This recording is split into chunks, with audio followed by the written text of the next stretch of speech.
Welcome to another Maz Play video. This is MazMojito, and today we're going to be getting into a zombie survival game, which is quite challenging to be honest.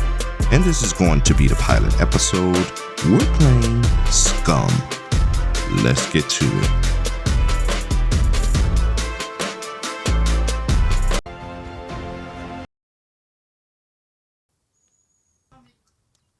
All right, so we're jumping right into the game. So SCUM is basically a prison island survival game with zombies in it. And if you play this, you can play this on PvP or PvE. If you're playing PvP, then you have to deal with other players, either, I don't know, griefing you all the time, or it could be that, you know, hey, they're just playing the game and trying to survive and they're not really out to grief anyone. They're just surviving just like you, looking for loot. So it is a kind of a challenging game. It's a huge map, as you can see there, but it's really challenging to get the mechanics down and understand how the loot system works, understanding how the crafting system works, and it's really best to watch a lot of videos on how to play it. There are plenty of SCUM YouTube content makers out there. I prefer dayz. He makes some really good, easy to follow content, and there are plenty of interactive maps out there for SCUM so that you can kind of figure out where you are in the game and where the key points of interest. So to start off here, like I said, it has a lot of information here. They have a really big health metabolism monitor system, as you can see on the right side, you know, with the x-ray of your skeleton, got your health levels, your food levels. They even count calorie, bladder, colon. It's just a lot. So it's not your typical just kind of jump in survival game where you don't have to think about too much but food, water, and thirst and energy level. It's a little bit more complicated than that. So starting off, you're going to fall into the island or get pushed off of a plane, I guess, above the island, and you're going to be in this prison suit with the SCUM on the back. Obviously, what I skipped was the character creation screen, which you can choose to be well, your character is completely nude, and then that's when you can kind of customize your character's traits, their look, pretty much everything. You can do male or female characters, and once you get that all squared away, you start off falling from a plane in your SCUM jumpsuit. So the first thing we're going to be doing is just kind of going around scavenging plants, scavenging rocks, and trying to basically scavenge branches and make sticks out of them. You can get long sticks, you can get short sticks, and you can different recipes for different size sticks in here. Obviously, short sticks would be good for like arrows and some other like tools and stuff. Long sticks would be good for spears and other long handle tools, or even later in the game construction. So as you can see, this construction manual on the right side is not easy to follow. Things that have lines through them, black and gray lines, obviously I don't have the skill for them, or I just don't. Things that are red, I pretty much don't have the recipe for it. So it's either my skill is not high enough to be able to do that, or some other reason. Things that are brown or yellow, I have the recipe for it, but I don't have the materials to make the item. So it's a very complicated crafting system. Highly recommend that you go out if you're going to be playing this game. Try to figure it out on your own the first run, but then really look online, look at some videos to get some help. Otherwise, you're going to kind of give up on the game pretty quick. I started playing this game a while back, but I really couldn't get too into it because it was just so complicated. There are a ton of resources out there, even cheat codes where you can kind of teleport around the map and, you know, spawn things in to help you out in the game. But I really don't like to do that too much unless I have to, you know, especially if I'm doing solo play. I typically like playing solo. I've tried PvP before. I didn't last very long. So it's just a preference. Also, when you play, you'll constantly hear of supply drops. In a PvP or PvE or multiplayer game, everyone rush over to the supply drop and try to loot it clean. But in my solo player game, usually supply drops just kind of drop far away, and you have to have some sort of lock picks to get a lot of the loot. Lock picking in this game is also challenging, so you really should watch some videos on how to do that. So we're making our way down here to the beach. I usually, when I first start off from the plane, I try to find a decent spot to call a home. You can either use the points of interest as homes and just kind of build inside of those, or you can kind of find a nice flat piece of land and just build from scratch as far as the construction goes. But the construction it takes a little bit longer to get to, because you got to have like the right tools to chop trees down, and it takes a long time to build things because you're like individually bringing stuff one at a time, unless you find something like a car or a wheelbarrow or something to help you load up a bunch of construction resources. So right now we're just trying to make our way to the nearest town that's by water. So this is going to involve a lot of running and a lot of searching for any kind of food. I got enough sticks and weapons on me, so I shouldn't need to be scavenging any bushes or anything like that. But the key is to get to the cities, get to the towns, and start looking in the buildings, because that's where all the good loot's going to be, especially clothing, armor, weapons, and all that. But also in the town are going to be these things called puppets, which they're pretty much zombies, former prisoners that died.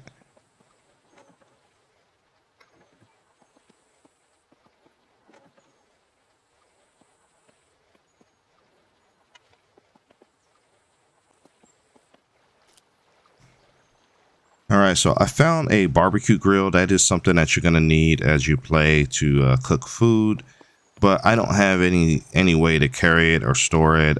First things you want to do when you first start off is obviously craft some kind of backpack or find a backpack, because you're not going to have a lot of space on your person to carry things around. You also got to be careful about drinking the water and stuff, because it could get dirty. You can get pretty much infections really easy in this game. You constantly have to take like multivitamins and antibiotics and stuff like that if you're drinking dirty water. You also got to watch like your bladder level and your colon level, because your character start dancing around saying they got to pee.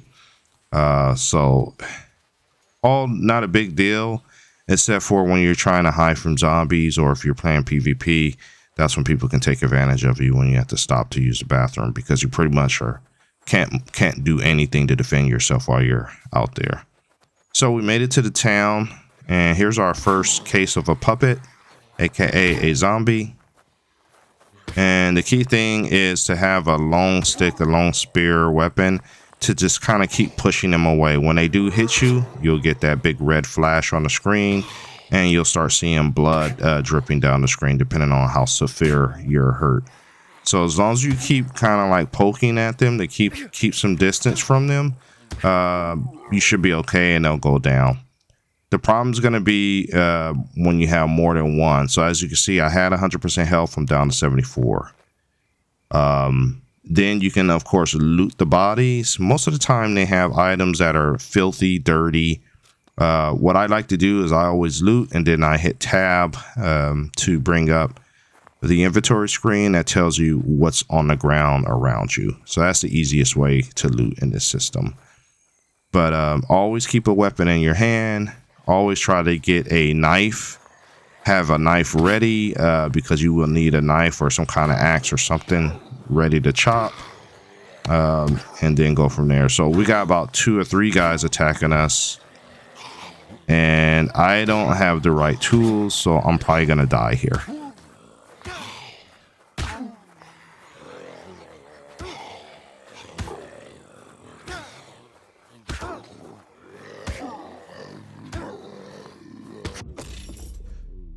So this will happen a lot when you're first starting off in the game. I always just hit respawn because I have no money to pay for any other spawn. And then of course you start off tied up at a random location on the map, not at the same location where you died. And eventually you'll get the option, well, he'll untie himself eventually and start free falling. And then that's where you'll have to pop your suit for your character to land. Now, when you pop your suit, you can kind of guide them to certain locations, but not really. So I'm going to try to free fall to the last minute to get as close as I can to this town here. But you run the risk of taking some fall damage too if you wait too long. So I lost about I went from 100%. Looks like I'm down to about 97%. So just a little bit of fall damage, not too bad. So we start all over. Basically, when you die, you lose all your stuff. The only way you can get it back is if you somehow manage to get back to where you died at and loot your body. But your corpse bag only lasts for so long. So most of the time they respawn you pretty far away from your body, unless you got the money to spawn in the same sector where you can run and get your stuff. But expect to start over a lot in this game and basically just forget about all the loot and the stuff that you had. So we're going to go back to crafting a stone knife because we need a stone knife to cut down bushes, and we need to cut down bushes so we can get short sticks and long sticks, and then we can use those short sticks and long sticks to make tools and weapons. And eventually we'll get to the point where we'll have to cut up some cloth, either the clothes that we're wearing now or anything that we find in the buildings, and we can use that to make a backpack. Now, if you're lucky, sometimes you'll go inside of a building and there will already be a backpack on the floor, which means that you'll be good to go as far as storage options. But for now, the only storage options we have is 1 slot on our inmate shirt and 2 slots on our inmate pants. So you can see that on the left side where you have the black empty squares. Everything that's shaded gray and black is basically storage areas that you can't take advantage of in your current outfit.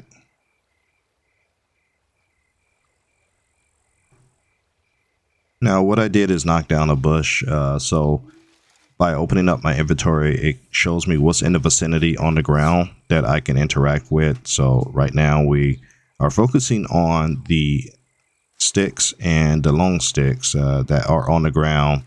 We don't really mess with the logs right now. That'll be more in the future when you actually need logs for either construction or maybe burning fires and stuff like that.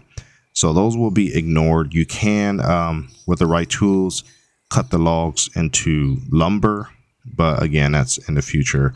We're just starting off here to get going. So we have our 2 spears. We have our stone knife. And as you can see, we have things on our hotbar, and the number 1 slot is our spear 1, and in our hand is spear 2. Then on the ground we have still some lumber, a couple sticks here and there, but we pretty much got what we need just to get started to get into the town, which is basically 2 spears and a stone knife just for crafting purposes. So we're gonna head into the town. We'll probably run into some zombies similar to what we ran into in the last town. This is a totally different town from where we died, but usually the setup is pretty similar. You'll have a bunch of side-by-side buildings. The zombies will usually be roaming in the street. In the old days, the zombies used to spawn inside the house and play dead. So as soon as you come in, they would pop up and attack you. But since they've had quite a few updates since I played last time, the zombies now do not really spawn inside the house anymore. So usually when you get in the house, you're good to go as far as searching. You can have the option to turn on some more aggressive zombies that will jump through the windows, but I usually like to leave that feature off. But if you're up for the challenge, they will jump through the windows if they're open. So we're going to continue to harvest a couple more trees here because we still want to get enough materials to make some kind of makeshift backpack. So in the vicinity, this is what we have. And as you move your character around, the items in the vicinity will change because maybe you're closer to some stuff that you were farther away from. We do need to make some improvised rope. As you look off to the right side, It kind of shows you the kind of ingredients that you need for different things. And in our case, we're trying to see if we can craft some rope. Looking at my metabolism, everything looks okay.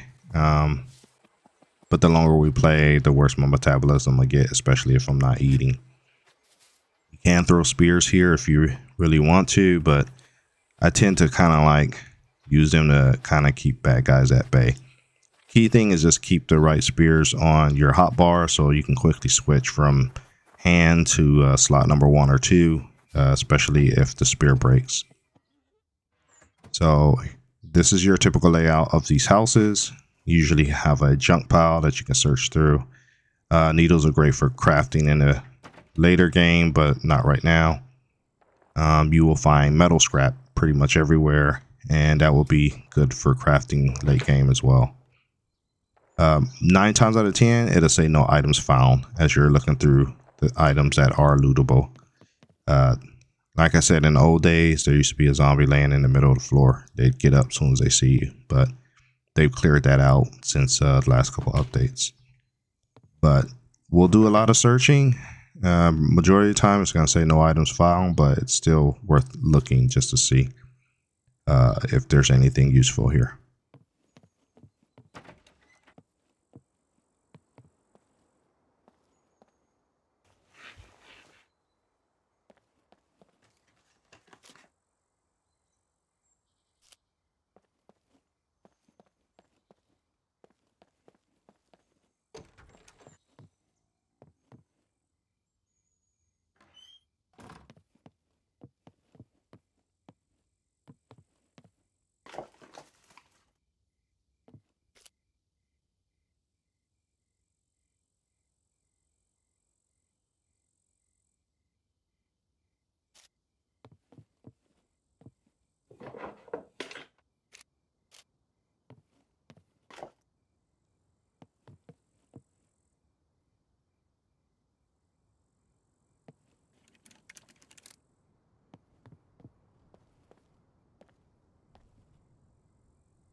Okay, so we found a woodcutter shirt. You will find these everywhere. We'll go ahead and put that on because that at least gives us a little bit more pocket space for holding small items. Then the inmate shirt, we can choose to leave that there, or we can cut it up into some racks because we will need the racks to either make makeshift ropes, or the racks are usually your first line of defense for bleeding. You can use those as long as the rags are decently clean. You can use those for bandaging any cuts or wounds where you're bleeding out. So we will go ahead and pick up the rag strips. Well, actually, so there's two types. When you cut up the rags, there's two types. You have the rags, and then you have like strips of rag. The strips of rags, if you have enough of those, you can kind of combine them into a rope. The other ones that are just regular rags, as long as they're clean enough, you can use those as bandages.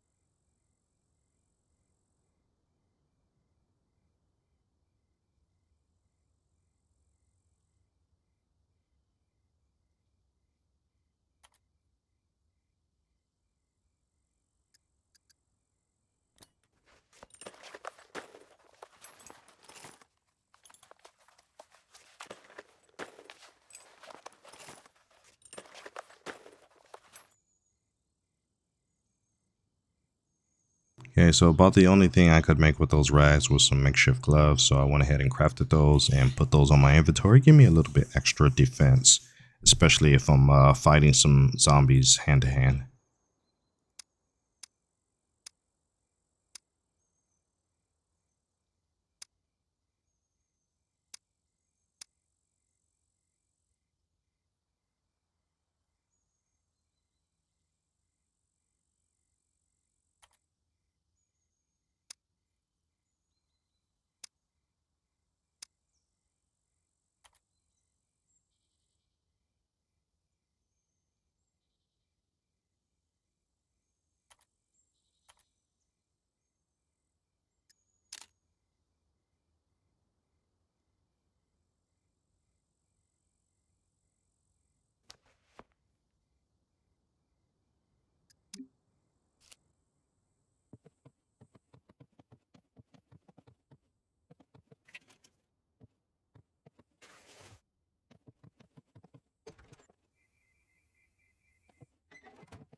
right, so in your travels, you will find money, you will find cash, but in the early parts of the game, it's not really useful.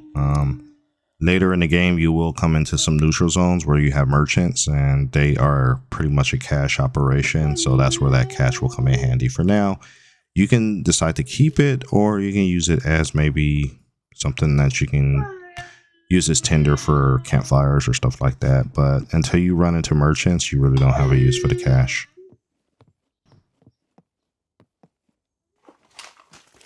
All right, so in this case, we got some slippers and we got another woodcutter shirt.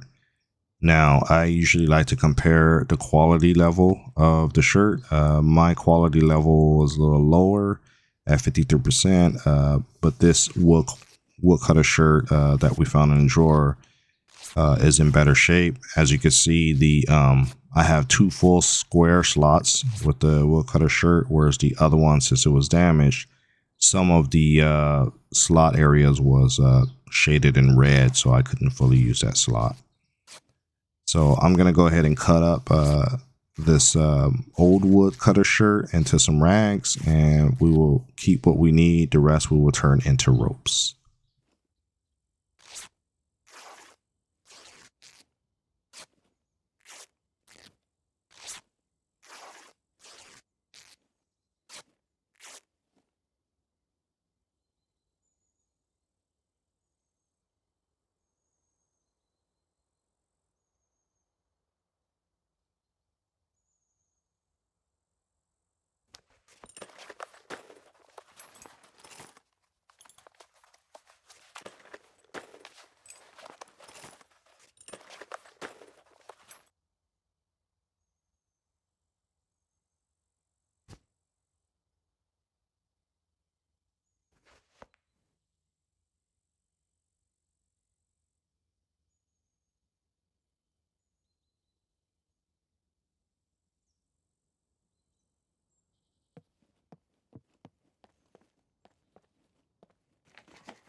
All right, so we found a kitchen knife here in the refrigerator, which is going to be better than our stone knife because we can use that to cut the same things up that our stone knife was cutting. So what we'd have to do is just switch that out with the stone knife. It's at 67.9% quality level, so it probably will last a little longer than our stone knife. But looking at the recipes that we can use to craft with it, these are all the different things that require some sort of knife to craft.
These laundry baskets or laundry machines are pretty good to search. In this case, we found some insulated rubber gloves, which is going to be better than our makeshift gloves. Doesn't really, I mean, you can look at the details and see what the purpose of the insulated gloves, but it has something to do with the electrical, protects you from electrical damage, which again is something that you really don't have to worry about until later in the game. So we're going to go ahead and equip those. We'll take our makeshift gloves and put them in our shirt, but we'll probably end up breaking those down for materials.